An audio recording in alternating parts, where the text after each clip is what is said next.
Hello students, कैसे हैं। हमें उम्मीद है कि आप बहुत ही अच्छे से होंगे। चलिए, आज हमारे YouTube चैनल में आपका स्वागत है। आज हम आपके लिए चैप्टर 1 बायोलॉजी क्लास 10 का एक महत्वपूर्ण टॉपिक लेकर के आए हैं कि पौधों में भोजन का परिवहन किस प्रकार होता है। आप यूँ कहें तो पौधों में भोजन का स्थानांतरण किस प्रकार होता है। पहले हम समझते हैं कि जिस प्रकार इंसानों को जीवित रहने के लिए भोजन, पानी, इन सारी चीज़ों की ज़रूरत होती है, चाहे इंसान हो या कोई जानवर हो या पेड़ पौधे, ये सभी लोगों को जीवित रहने के लिए जल और भोजन दोनों की आवश्यकता होती है। तो हम लोग देखेंगे कि इंसान जो है या कोई जानवर है, वो उसमें जो जल का परिवहन होता है या फिर भोजन का परिवहन होता है, तो उनके शरीर के अंदर बहुत सारी तंत्रिकाएं होती हैं, उनमें ब्लड होता है और ब्लड के माध्यम से तंत्रिका के से गुजरते हुए शरीर के अन्य भागों तक पहुंच जाती है। लेकिन पौधों में इस तरह की चीज़ें नहीं होती। पौधों में तंत्रिकाएं नहीं होती या फिर ब्लड जैसी संरचना नहीं होती।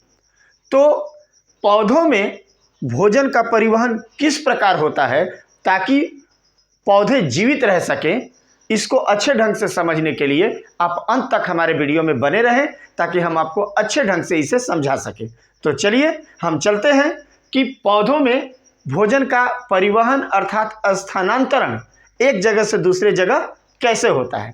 तो हम देखते हैं। सबसे पहले हम जानते हैं कि पौधे स्वपोषी होते हैं, अपना भोजन स्वयं बनाते हैं। तो जब पौधे अपना स्वयं भोजन बनाते हैं तो इसके लिए एक प्रक्रिया होती है जिसे हम प्रकाश संश्लेषण कहते हैं। प्रकाश संश्लेषण में पौधे सूर्य से प्रकाश, जल, कार्बन डाइऑक्साइड, ये सारी चीज़ों को लेकर के और क्लोरोफिल की उपस्थिति में भोजन का निर्माण करते हैं। और ये प्रकाश संश्लेषण की क्रिया पत्तियों में होती है। तो जब पत्तियों में प्रकाश संश्लेषण की क्रिया होती है तो जो भोजन का निर्माण होता है वो ग्लूकोज के रूप में होता है।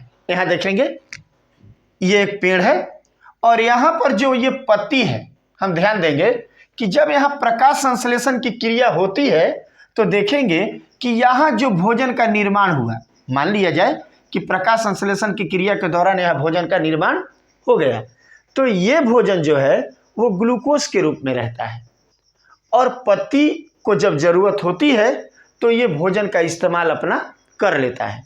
लेकिन पौधे के और भी कई भाग हैं, जैसे ये तना है, ये जड़ है या ये पौधे के अन्य भाग हैं, उन्हें भी तो भोजन की ज़रूरत होती है। तो आखिर वहाँ तक भोजन कैसे पहुँचेगा? तो वहाँ तक भोजन को पहुँचाने के लिए पौधों में दो तरह के संवहन ऊतक पाए जाते हैं। एक को कहते हैं जाइलम और एक को कहते हैं फ्लोएम। तो पहले हम आपको बता चुके हैं कि जो जाइलम होता है पौधों में जल के परिवहन का कार्य करता है। वो जल को लेकर के अब पौधे के विभिन्न भागों में जल पहुंचाता है और जो फ्लोएम होता है वो खाद्य पदार्थों का परिवहन करता है। तो अब यहाँ देखेंगे, हमको तो काम है कि भोजन के लिए, तो प्रकाश संश्लेषण की क्रिया के दौरान पत्तियों में भोजन का निर्माण हो गया और किस रूप में हो गया? ग्लूकोज के रूप में।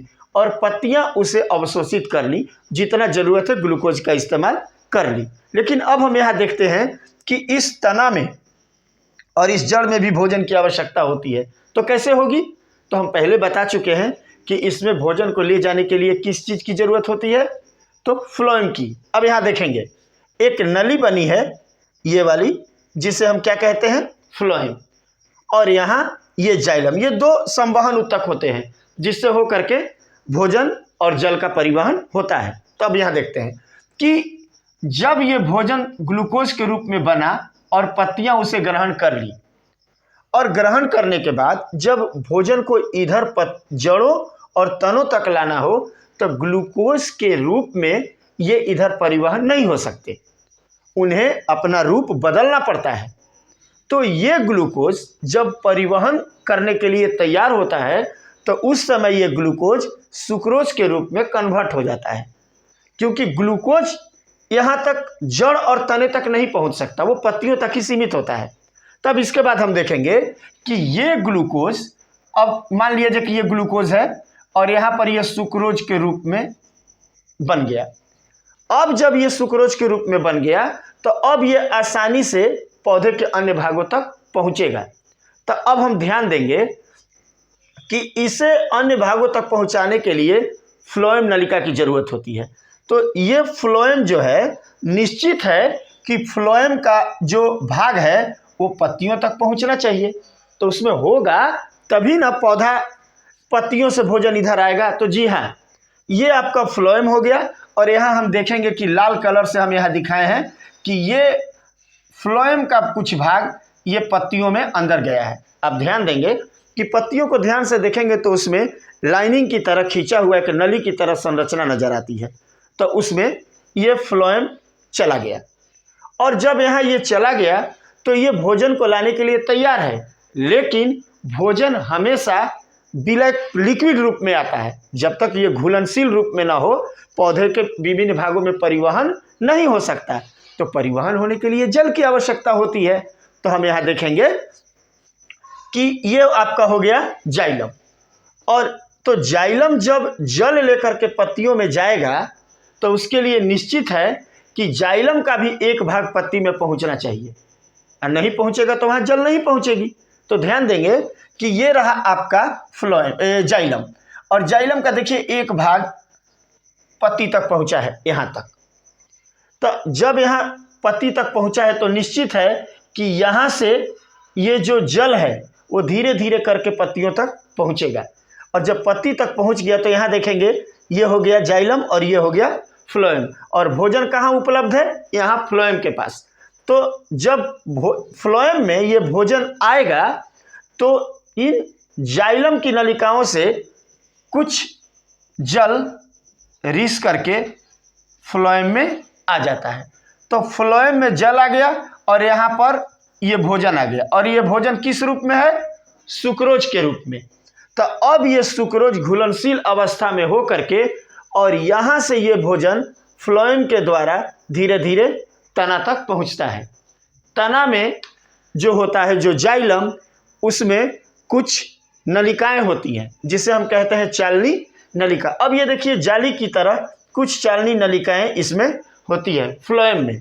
और यहाँ से जब ये भोजन इसमें आता है तो ये भोजन यहाँ से चल करके किस अवस्था में आता है? सुक्रोज के रूप में, और आकर के यहाँ आएगा।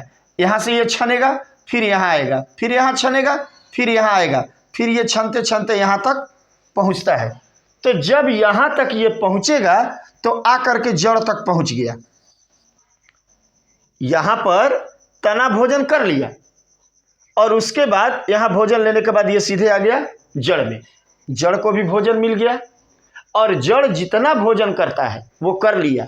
और उसके बाद यहाँ आकर के कुछ भोजन जमा हो जाते हैं। तो जब यहाँ ये भोजन आकर के जमा हो गया तो यहाँ तक तो भोजन आ गया, लेकिन पौधे के अन्य भी तो भाग हैं। यहाँ पत्तियाँ हैं, यहाँ तना है, अब इसके अन्य भागों में भी पहुँचना है, तो वहाँ तक कैसे पहुँचेगा? तो यहाँ पर जब भोजन यहाँ आकर के जमा होता है तो वो किस रूप में आया? सुक्रोज के रूप में। लेकिन ये अब सुक्रोज के रूप में नीचे से ऊपर नहीं जा सकता, क्योंकि भोजन ऊपर से नीचे तो आ गया।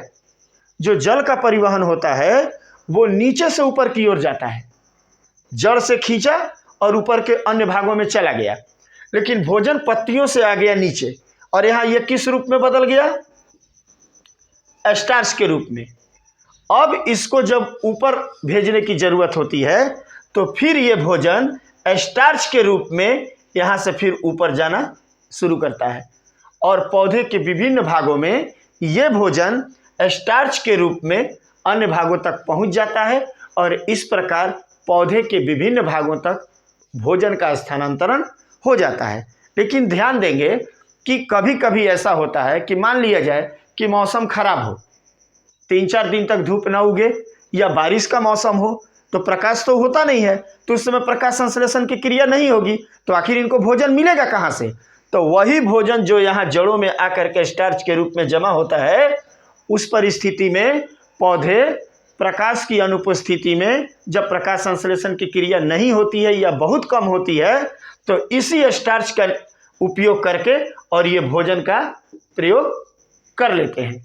इस प्रकार पौधे में भोजन का परिवहन विभिन्न भागों में आसानी से हो जाता है। तो हम समझ गए कि सबसे पहले प्रकाश संश्लेषण की क्रिया के दौरान भोजन किस रूप में बना?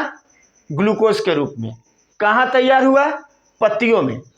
और पौधे के विभिन्न भागों में भोजन किस रूप में गया? सुक्रोज के रूप में। यानी पौधे के विभिन्न भागों में भोजन किस रूप में पहुंचता है? तो वो सुक्रोज के रूप में पहुंचता है। और भोजन जो है जड़ों में स्थित जो जमा होता है वो किस रूप में होता है? जमा होने के बाद वो बदल जाता है स्टार्च में, और फिर भोजन यहाँ से विभिन्न भागों में चला जाता है। तो हम कह सकते हैं कि भोजन का परिवहन जो है किन दिशा में होता है? ऑप्शन के अनुसार देता है नीचे से ऊपर, ऊपर से नीचे, दोनों, या इनमें से कोई नहीं। तो हम क्या कहेंगे? दोनों दिशाओं में। यानी ऊपर से नीचे और नीचे से ऊपर, दोनों दिशाओं में भोजन का परिवहन हो जाता है। जब ऊपर से भोजन नीचे की ओर आता है तो हम समझेंगे कि जब भोजन ऊपर से, देखिए यहाँ से जब ये नीचे आता है तो इसको हम लोग अधोगामी कहते हैं। क्या कहते हैं? अधोगामी। और जब ये नीचे से ऊपर जाता है तो इसको ऊपरीगामी कहते हैं। यानी भोजन नीचे आया और फिर ऊपर गया। इस प्रकार भोजन का परिवहन पौधों में आसानी से हो सकता है। एक बार फिर हम ध्यान दे देंगे कैसे होता है। सबसे पहले प्रकाश संश्लेषण की क्रिया हुई, उसके द्वारा पत्तियों में भोजन का निर्माण ग्लूकोज के रूप में हुआ।